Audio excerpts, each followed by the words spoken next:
The correlation between relatives on the supposition of Mendelian inheritance is a scientific paper by Ronald Fisher which was published in the Philosophical Transactions of the Royal Society of Edinburgh in 1918. In it, Fisher puts forward a genetics conceptual model that shows that continuous variation amongst phenotypic traits could be the result of Mendelian inheritance. The paper also contains the first use of the statistical term variance. Background: Mendelian inheritance was rediscovered in 1900. However, there were differences of opinion as to the variation that natural selection acted upon. The biometric school, led by Carl Pearson, followed Charles Darwin's idea that small differences were important for evolution. The Mendelian school, led by William Bateson, however, thought that Gregor Mendel's work gave an evolutionary mechanism with large differences.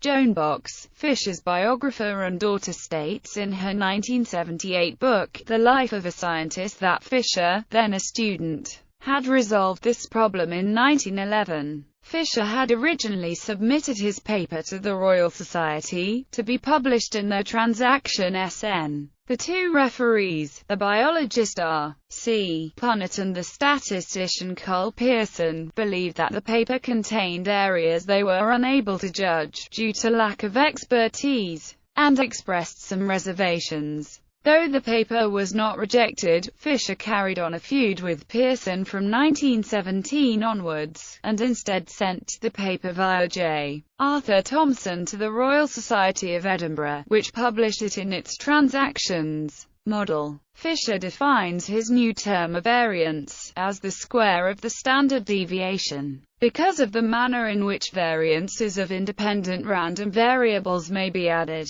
he notes the continuous variation in human characters.